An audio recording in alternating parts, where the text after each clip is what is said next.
Assalamualaikum. Kaifa halukum jami'an? Antum bikhair? Alhamdulillah. Teman-teman, saya ingin sedikit bercerita, sedikit sharing tentang bahasa Arab. Ini penting buat saya, dan ketika tidak penting menurut teman-teman maka videonya di skip saja. Karena ini hanya sekedar sharing, dan mana tahu ada banyak di antara teman-teman yang seperti saya. Artinya apa? Suka dengan bahasa Arab.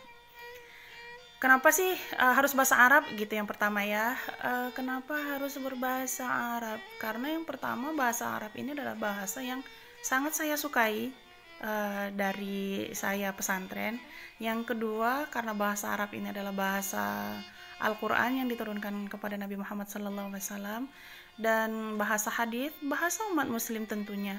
Dan jika teman-teman tahu, sebenarnya bukan hanya orang Indonesia saja yang belajar bahasa Arab, akan tetapi negara-negara lain juga tertarik dengan bahasa Arab.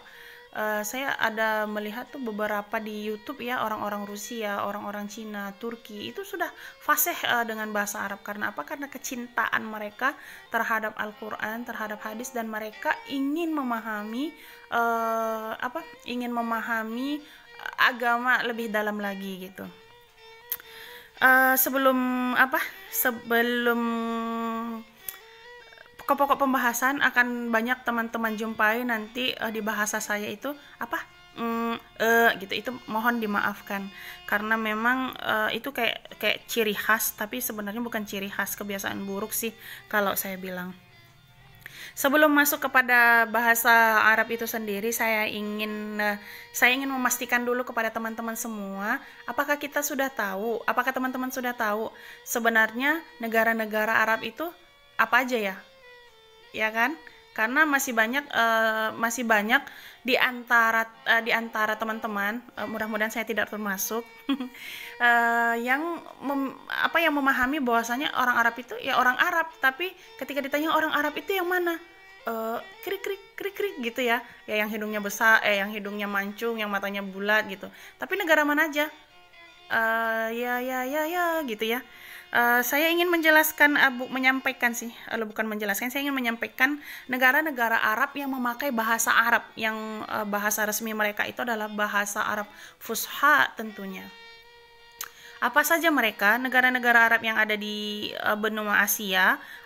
Ada, kalau misalkan teman-teman tahu dan yang saya sampaikan itu kurang, silakan di komentar, disempurnakan saja, karena saya tidak tahu banyak. Saya menyampaikan apa yang saya tahu saja.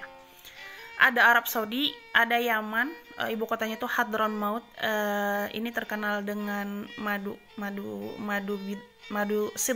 bidara.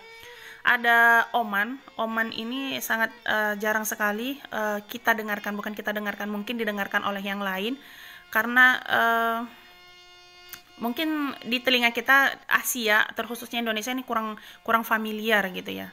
Ini Oman terletak di paling timur Jazirah Arab, ibu kotanya Muscat. Terus ada Uni Emirat, ada Qatar, ada Bahrain, terus ada apa lagi ya? Saya mencoba mengingat, mudah-mudahan ingat. Ada Kuwait, ada Irak.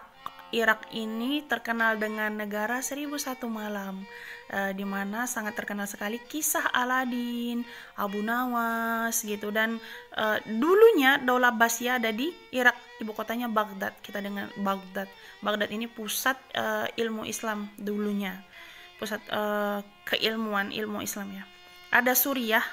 Suriah ini dinasti Bani Umayyah kalau tidak salah, yang ibu kotanya Damaskus. Sampai sekarang ibu kotanya itu masih Damaskus. Terus ada Lebanon, kalau kata orang Arab Libnan. Ada Lebanon ini ibu kotanya Beirut. Pernah ada ledakan ya di sana. Dan tahukah teman-teman kalau Lebanon ini satu-satunya negara Arab yang memiliki negara Arab yang di dalam negara tersebut itu sampai 50% yang beragama Kristen. Satu-satunya negara Arab. Artinya 50-50. Kemudian ada Palestina dan Yordania. Yordania ini terkenal dengan Laut Mati. Kenapa dikatakan Laut Mati? karena ternyata Laut Mati ini mengandung kadar garam tertinggi di dunia, sehingga memang tidak ada satu makhluk pun yang bisa hidup di dalamnya. Bahkan ketika misalkan teman-teman ingin mandi di sana, yang tidak bisa berenang insya Allah akan selamat. Karena apa? Karena tidak akan tenggelam. Teman-teman akan mengapung karena disebabkan garamnya yang sangat tinggi tersebut.